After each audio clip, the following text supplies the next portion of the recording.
Makna integrasi. Istilah integrasi nasional dalam bahasa Inggrisnya adalah national integration. Integration berarti kesempurnaan atau keseluruhan integrasi. Dapat diartikan sebagai pembauran hingga menjadi kesatuan yang utuh atau bulat.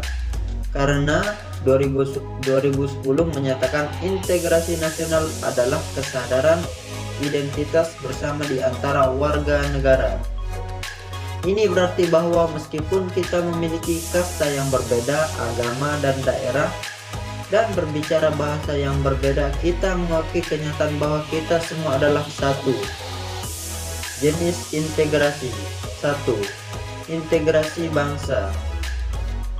Integrasi bangsa menunjuk pada proses penyatuan berbagai kelompok dan budaya dan sosial dalam satu kesatuan wilayah dan dalam suatu pembentukan identitas nasional. Yang kedua, integrasi wilayah. Integrasi wilayah menunjuk pada masalah pembentukan wewenang kekuasaan nasional, pusat di atas unit-unit sosial yang lebih kecil yang beranggotakan kelompok-kelompok sosial budaya. Yang ketiga, integrasi nilai. Integrasi nilai menunjuk pada adanya konsensus terhadap nilai yang minimum yang diperlukan dalam memelihara tertib sosial. Selanjutnya yang keempat, integrasi elit massa. Integrasi elit massa menunjuk pada masalah penghubungan antara pemerintah dengan yang diperintah, mendekatkan perbedaan-perbedaan mengenai aspirasi dan nilai pada kelompok elit dan massa. Yang terakhir, integrasi tingkah laku. Integrasi tingkah laku, perilaku integratif menunjuk pada penciptaan tingkah laku yang terintegrasi dan yang diterima demi mencapai tujuan bersama. Integrasi diperlukan guna menciptakan kesetiaan baru terhadap identitas-identitas baru yang diciptakan atau identitas nasional, misal bahasa nasional, simbol negara, simbol nasional, ideologi nasional, dan sebagainya. Kebalikan dari integrasi adalah disintegrasi. Jika integrasi berarti penyatuan, keterpaduan antar elemen atau unsur yang ada di dalamnya. Disintegrasi dapat diartikan ketidakpaduan, keterpecahan di antara unsur. Perkembangan sejarah integrasi di Indonesia. Menurut Suroyo 2002, ternyata sejarah menjelaskan bangsa kita sudah mengalami pembangunan integrasi sebelum bernegara Indonesia yang merdeka. Menurutnya, ada 3 model integrasi dalam sejarah perkembangan integrasi di Indonesia, yaitu yang pertama, model integrasi Imperium Majapahit, yang kedua, model integrasi kolonial, dan yang ketiga, model integrasi nasional Indonesia. Yang pertama, model integrasi Imperium Majapahit dimulai dengan konsentris yang pertama, yaitu wilayah inti kerajaan atau negara agung yang merupakan Pulau Jawa dan Madura yang diperintah langsung oleh raja dan saudara-saudaranya. Konsentris kedua adalah wilayah di luar Jawa, yaitu mancanegara dan pasisiran yang merupakan kerajaan-kerajaan otonom.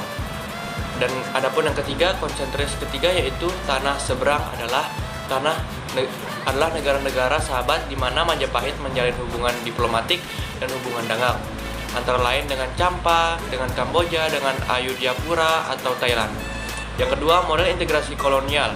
Model integrasi kedua atau lebih tepat disebut dengan integrasi atas wilayah Hindia Belanda baru sepenuhnya dicapai pada awal abad 22 dengan wilayah yang terletak dari Sabang sampai Merauke. Pemerintah kolonial mampu membangun integrasi wilayah juga dengan menguasai maritim. Sedang integrasi vertikal antara pemerintah pusat dan pemerintah daerah dibina melalui jaringan birokrasi kolonial yang terdiri dari aptenar atau pegawai Belanda dan pribumi yang tidak memiliki jaringan dengan masyarakat. Yang ketiga di sini ada model integrasi nasional Indonesia. Integrasi model ketiga ini dimaksudkan untuk membentuk kesatuan baru yakni bangsa Indonesia yang merdeka, memiliki semangat kebangsaan atau nasionalisme yang baru atau kesadaran kebangsaan yang baru.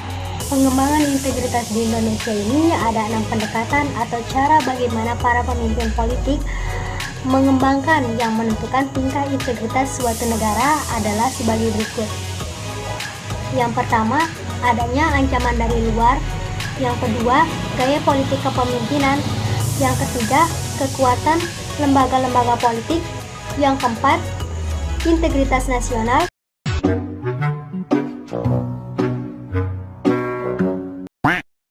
Yang kelima, kesempatan pengembangan ekonomi. Dan yang terakhir, yang keenam, pajak sebagai instrumen memperkokoh integritas nasional. Argumen, dinamika dan tantangan integrasi nasional.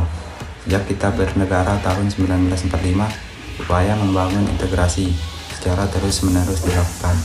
Terdapat banyak perkembangan dan dinamika dari integrasi yang terjadi di Indonesia. Dinamika integrasi sejalan dengan tantangan zaman waktu itu. Dalam upaya mewujudkan integrasi nasional Indonesia, tantangan yang dihadapi datang dari dimensi horizontal dan vertikal. Terkait dengan dimensi horizontal ini, salah satu persoalan yang dialami oleh negara-negara berkembang termasuk Indonesia dalam mewujudkan integrasi nasional adalah masalah primordialisme yang masih kuat. Titik pusat goncangan primordial biasanya berkisar pada beberapa hal, yaitu masalah hubungan darah, kesukuan, jenis, bangsa atau ras, bahasa, daerah, agama, dan kebiasaan. Masih besarnya ketimpangan dan ketidakmerataan pembangunan dan hasil-hasil pembangunan dapat menimbulkan berbagai rasa tidak puas dan keputusasaan di masalah sara atau suku, agama, ras, dan antar golongan, gerakan separatisme dan kedaerahan, demokratis dan unjuk rasa. Hal ini bisa berpeluang mengancam integrasi horizontal, sedangkan yang terkait dengan dimensi vertikal, tantangan yang ada adalah kesediaan para pemimpin yang terus-menerus bersedia berhubungan dengan rakyat. Pemimpin mau mendengar keluhan rakyat, mau turun ke bawah dan dekat dengan kelompok-kelompok yang merasa dipinggirkan.